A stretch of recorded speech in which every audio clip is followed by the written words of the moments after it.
Be honest. How much of your life do you live pretending? Pretending you're fine when you're not.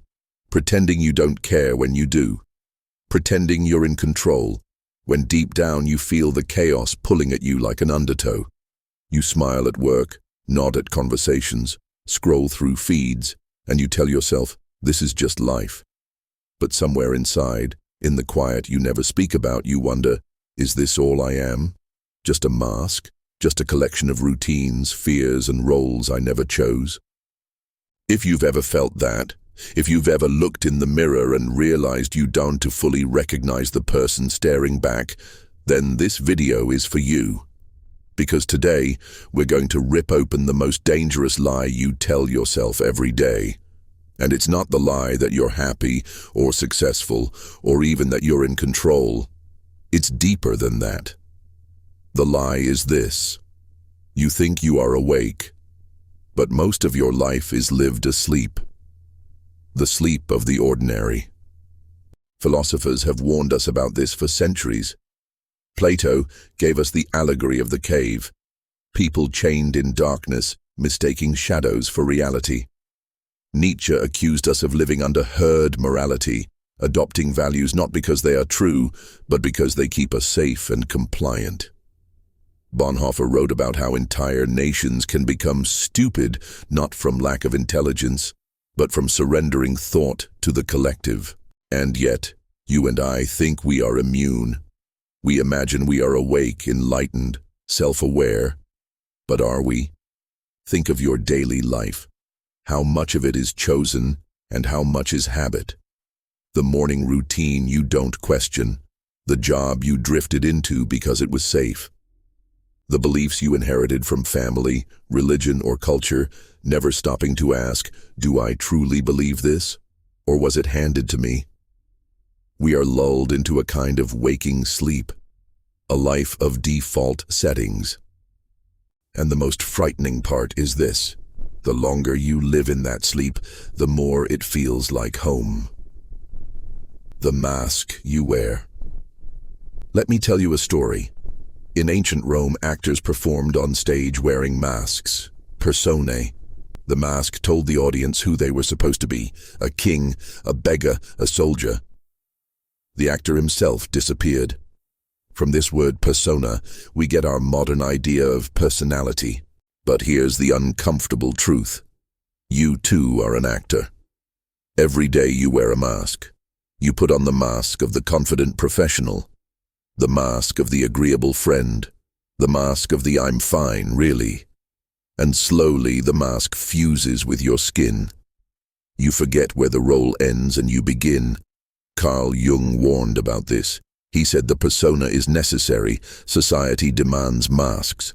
But if you mistake the mask for your true self, you lose the soul behind it. You become a ghost, walking through life as a character in a play you never auditioned for. And isn't that what so many of us fear? That at the end of our lives, we will realize we never truly lived as ourselves, only as the masks we wore. The comfort of lies. Why do we accept this? Why do we lie to ourselves every day, insisting that the mask is who we are? Because the truth is unbearable. The truth is that freedom is terrifying. To live authentically means to admit how fragile, uncertain, and fleeting life really is. Nietzsche once said, "People don't want to hear the truth because they don't want their illusions destroyed." And he was right. Illusions keep us warm. They tell us the future will be fine, that progress is inevitable, that someone else knows what they're doing, so we don't have to face the abyss alone. But illusions come at a cost. Every comforting lie you swallow is a chain you wrap around yourself. You don't notice the weight at first, but slowly your life narrows. Your freedom shrinks. You stop being a human becoming, and you become a human repeating. The trap of intelligence. You might be thinking, I'm smart enough to see through lies. This doesn't apply to me, but that's the most dangerous lie of all. Bonhoeffer wrote during the rise of Nazi Germany that intelligence is no safeguard against stupidity. In fact, intelligent people often make the most sophisticated fools. Why? Because they use their cleverness not to question themselves, but to justify themselves. They build entire castles of logic to defend their illusions. And don't we do the same? How many times have you explained away your unhappiness with rationalizations? It's just a stressful season. Everyone feels like this. I'll change later.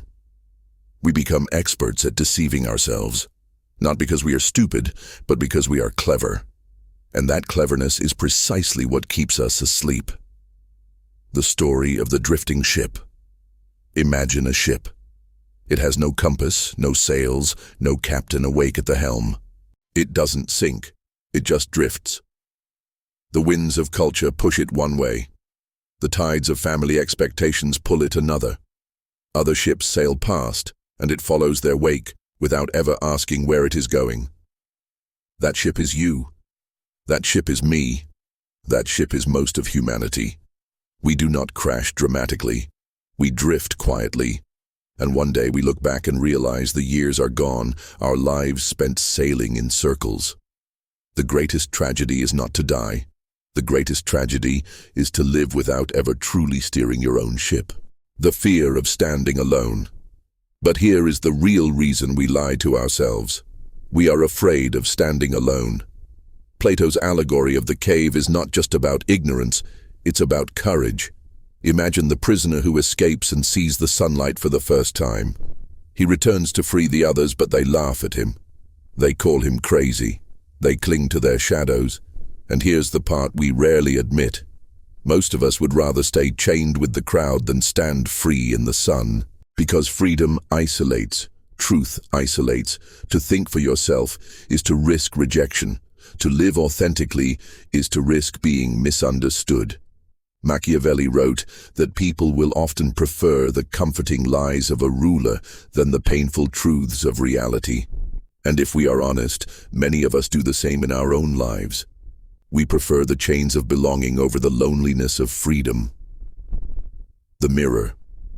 So now, the uncomfortable question, what about you? What lies are you telling yourself right now? That your relationship is fine? That your habits aren't destroying you? That you have time, endless time, to change later? The mirror is waiting. But most of us turn away, because to look closely means to confront a stranger. And that stranger is the self you abandoned long ago. The awakening. But here is the good news. Awakening is possible. The Stoics practiced a discipline called premeditatio malorum, the premeditation of evils. Every day they imagined their illusions shattering, the loss of wealth, status, health, even life itself. Why? Because only by facing reality without masks could they be free. Nietzsche spoke of the Übermensch, not as a superhuman, but as the one who dares to create their own values when old illusions collapse.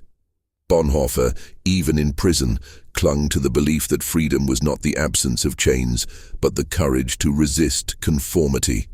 And you are capable of the same. The final question. You tell yourself the same lie every day, that you are awake, that you are free, that your mask is your true face. But deep down, you feel the weight of the drift. You hear the faint whisper of the self you buried. The question is not whether you are asleep. The question is whether you will wake up before it's too late. And that choice, terrifying, lonely, but real, is yours. Because the truth is this: the chains are not locked. The cave door is open. The mask can be set down, but only if you dare. So, will you? If this spoke to you, if you felt that uncomfortable pull inside, then you are not alone.